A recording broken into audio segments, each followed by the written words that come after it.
Yeah, we talked about this a couple weeks ago where, in creating content online, video has become so much a part of that, and that Absolutely. it's the engagement is so much higher. The impressions you'll get is so much higher, whether it's on YouTube or whether it's posting videos or LinkedIn or other platforms.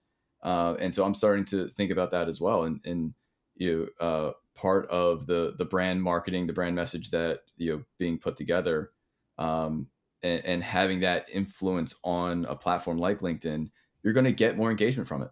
Absolutely. If it's a video, because people are going to watch a quick clip here or there, or what have you, or maybe listen to a podcast when they have the time.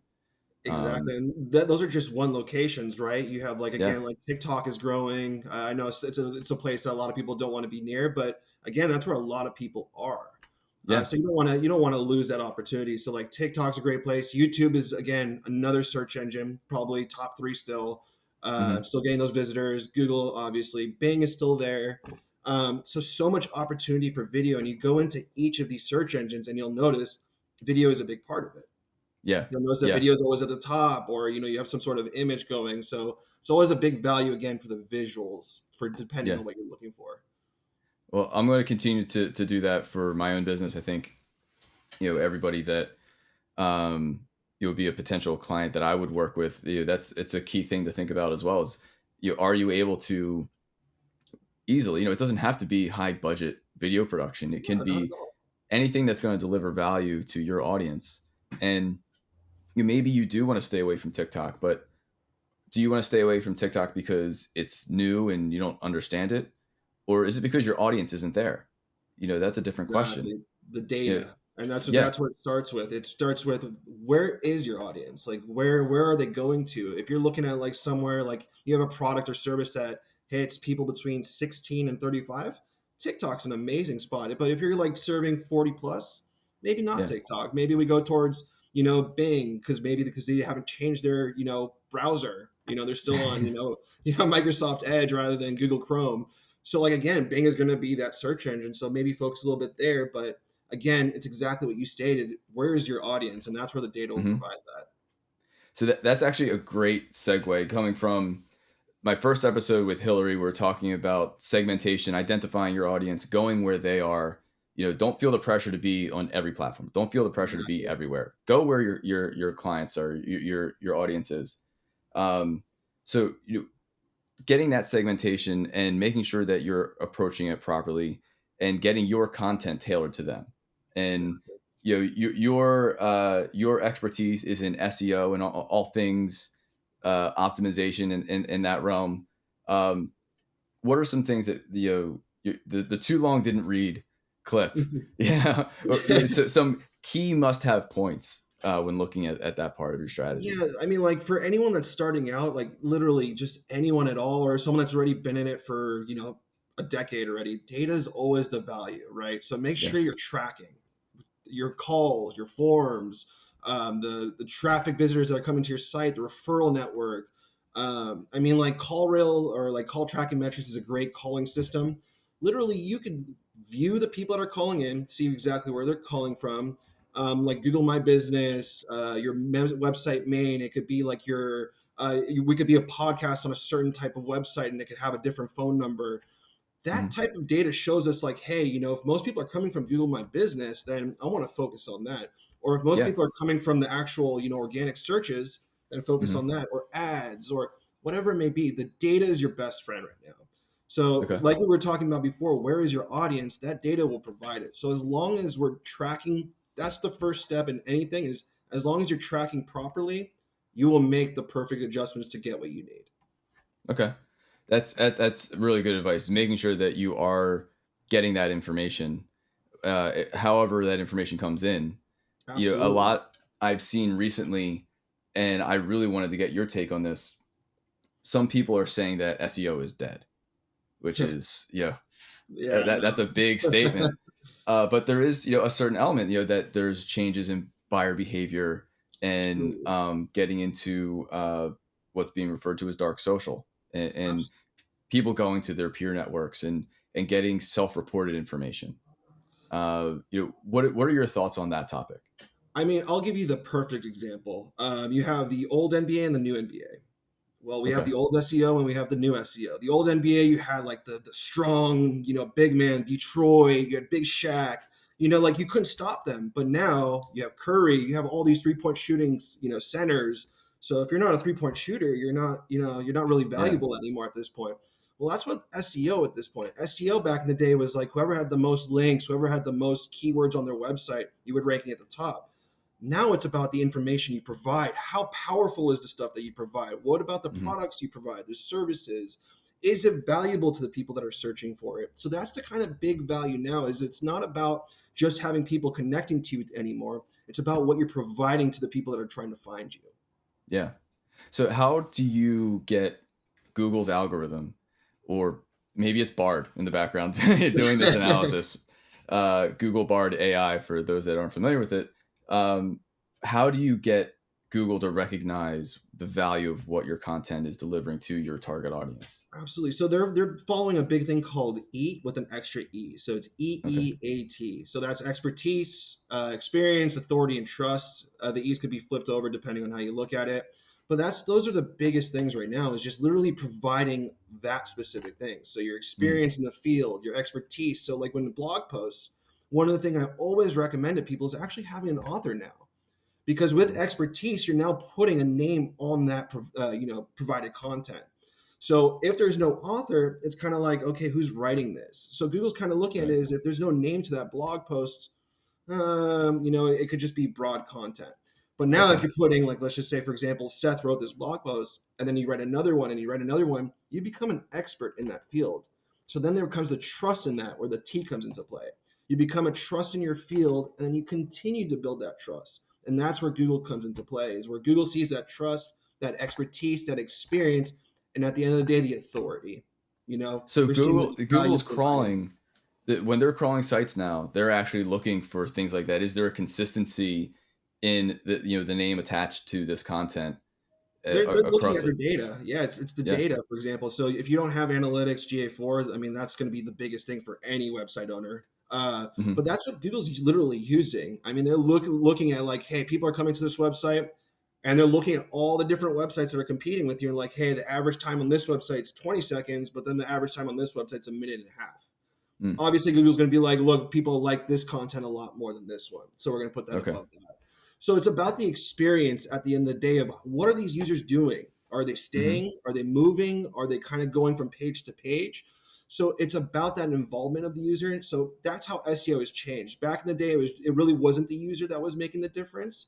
Nowadays, it is. So the user Okay. does play a part in how you rank in the values. Okay. So you mentioned GA4, Google Analytics 4. Getting that on your site and having someone that understands it, that's going to be a huge part of your strategy then, because their system, Google's system, is now looking at the analytics that are coming from Google Analytics 4, and they're now getting search rankings based off of those analytics that are coming directly from user behavior. So you Yeah, really because got to cater this to your customer. exactly, because most people will be like, yeah, no, Google's really not taking your information, but they are. At the end of the day, that's how they make their money. It's the data that they're getting from their own products. But with GA4, it's actually making it a little bit more difficult for people. So the older Google Analytics, it was very easy to read, it was very easy to understand. GA4 Mhm. nowadays, it's a lot more difficult for the average user.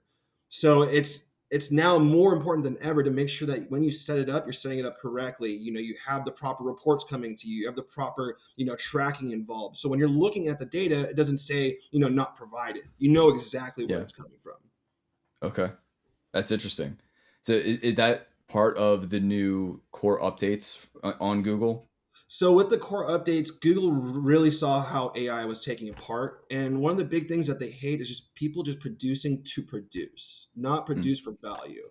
And that yeah. was a big part. So a lot of people got penalized because they were just like, "Hey, I'm going to put a blog post every single day with ChatGPT." That's not the way to do it, right? You don't want to just put up content to put up content.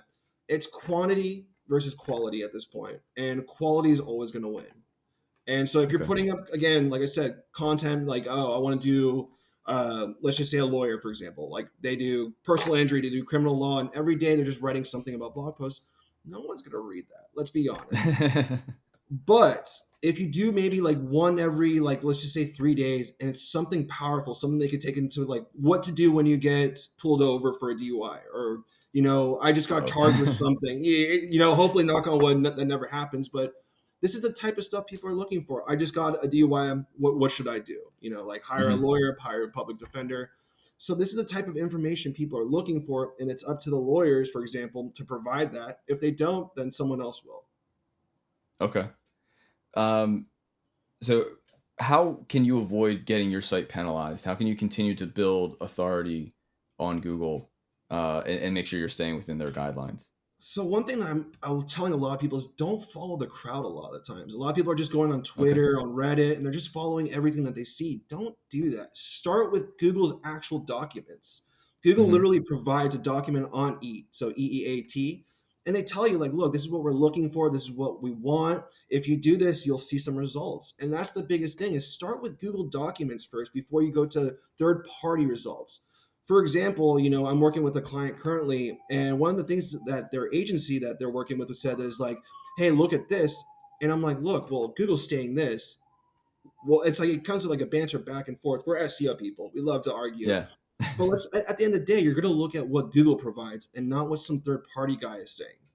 So Yeah. at the end of the day, I always say this: follow what Google provides. For example, people say title tags should be only 60 characters. I disagree highly with that. Google Okay. says it could be as long as you want. So within the first 60 characters, I'll put the most important stuff. After that, I could put additional items. Now, why 60 characters? Is that what shows up in your search results? So that's what literally Google cuts it off at. So usually when people are typing in, let's just say I'm looking for a product like, candy, Snickers, and I type in Yeah. Snickers, usually the title tag will be cut off at usually around like 60, 65 characters. hmm But that just cuts it off from what the user is saying, not what the ability of what Google can provide you in relevance. So if you cut it off at 60, you're minimizing your value. If you go to like, let's just say 80 to 100 and you put some more value into that, hmm Google may cut it off, but then they'll still give you credit for what you're relevant for due to what's in your title tags. So don't always look at, oh, I need to be under 60 characters. That doesn't work out well most of the time because when you listen to what Google provides, they're hmm saying you can be as long as you want, but try to be short enough.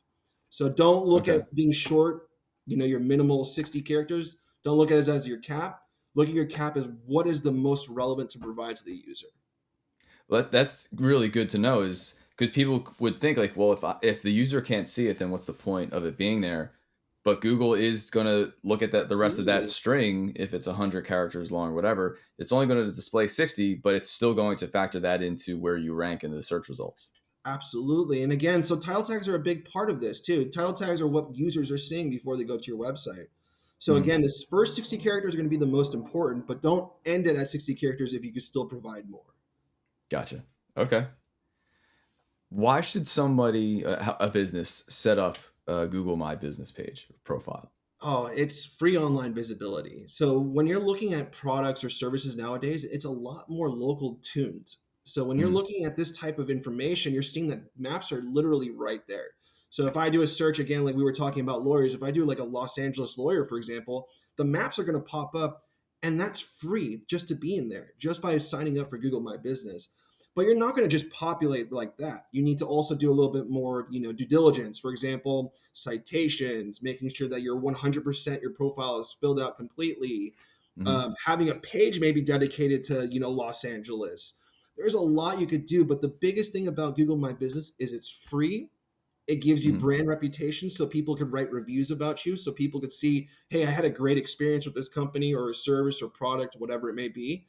It gives them that visibility to show what you're able to offer, and at a local standpoint of getting free traffic. Okay. So you touched on why blogs are so important. It's going to be able to, you can deliver relevant content. You're getting free exposure, free promotion with Google My Business. There's a lot of tools out there that help you do one thing or another. There's a lot of Absolutely. consulting practices that help you do one thing or another, all surrounding SEO or Google Ads, for example. I know I went into the console for Google Ads. I was like, whoa. And I consider myself a pretty tech savvy person, especially when things like CRM are part of my consulting practice. But what are some of the tools out there that are effective but aren't going to create tech bloat where you have 500 platforms that are just incrementally and forever increasing your tech spend. Absolutely. So I mean, like start with the free ones that Google provides, right? So Google Analytics GA4 free, implement it. If you could use Tag Manager, Google Tag Manager is another little thing that like with GA4 where if you implement that, you're able to tag a lot more easier rather than having to go into the actual source code. Hmm. You also have Google Search Console free, gives you information about your website that Google would see, like for example, 404 errors, different things like that. And then you go down to like the paid items. My favorite, Screaming Frog, phenomenal tool for the tech guys, Interesting especially the name. SEO. Yeah, phenomenal service team as well. So if you have problems that you can't even figure out yourself, you could send it out to their tech team, and the owner usually responds too, which is again, Wow. that's customer service is just high end, and that shows the value of that SEO tool, not only just in the tool itself, but the customer service that they provide. And then the next probably left would be either Ahrefs or SEMrush. Between those Hmm. two, those are great link trackers, technical error kind of standpoints where you could check, see where your issues are, where you can make changes, analyze competition. Um, so there's a lot of value in SEO tools. I would only recommend trying to stick again with the simple three. So Google Analytics, Search Console, Screaming Frogs, and then your choice of Ahrefs and SEMrush, and you should be Yeah. good from there. Do you have a preference with SEMrush and Ahrefs? Like, I always felt that SEMrush gave a little bit more technical insight. Like it made a little bit more sense, or maybe it was more intuitive. What do you think? It just depends on what you're looking for. I love Ahrefs. I can't Okay. give them enough props. SEMrush again, the same thing. Give them enough props for what they provide. Just again, it's your choice. There's not really like, hey, this one's better than this one. But Yeah. currently, for me, if you're asking me what I'm using currently, Ahrefs, just because I've been using them since the beginning, and then Hmm. it's been consistent. So Okay. I don't ever stay away from something that. Let me rewind that. I don't I don't remove something that's already working. So Ahrefs is Yeah. already working for me. So like, why remove it from my arsenal? Yeah. For sure. Okay. That's great to know. Wow. Dude, you delivered. And talk Thank about you. a master class on this stuff. I think that's so crucial. Everything that you just said. You don't need some fancy, like, don't go out there. The answers to the test are already there. Correct. Google put it together. This isn't a giant secret that you need to crack. Yeah. It's the documentation is there. How does Google, do their search rankings? What attributes are they looking on your website? It's all in that documentation. It's all right there. It's not And rocket science. Exactly what you're saying. It's yeah. literally not rocket science. It's literally just take the time, read, be patient. Because SEO again is not like, hey, I'm gonna get results within 30 days. You Mhm. will, but like not the type of results that you're expecting. Like first page for this, first page for that. It takes time, but if you provide in that time frame what Google's looking for and what your users specifically are looking for, because at the end of the day, we're not trying to impress Google. We're trying to impress the users that we're trying to sell to, or Yeah. we're trying to get the readers to read.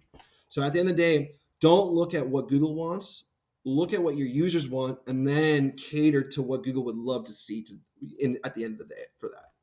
Or I think how Google determines if what you're delivering is what your users want to see. Exactly. And Yeah. so that's a big thing. So again, always the suggestion is make sure you know what your users want, right? What your Mhm. audience is looking for.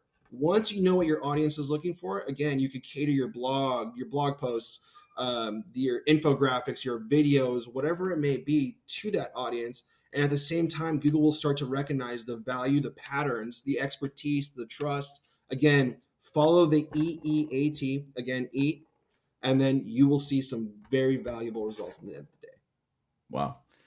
Wow, Payam, thank you so much. Yeah, I appreciate you Absolutely. taking the time, having this awesome conversation. Appreciate you having Um, me. yeah, absolutely. I think there's a ton. There's a very dense, information-rich conversation for sure. There's going to be a lot of takeaways, and this is such a key part for anybody that is trying to have a presence online. You need to be able to think about these things, and if you want your website to have value for your clients and ultimately for your business, these are some things you need to consider and make sure you put them in place. Absolutely. Again, quality over quantity. In regards to like SEO is dead, remember it just evolves. SEO Yeah, will never die. It will just always evolve because it's all about optimizing. So if yeah, you optimize for what people are looking for, what Google's looking for, at the end of the day, SEO is on your team and not against you. awesome. There you go. Payam, Thank you again. Absolutely. Thank you for having me. And, hopefully people take this advice. Absolutely. Thank you.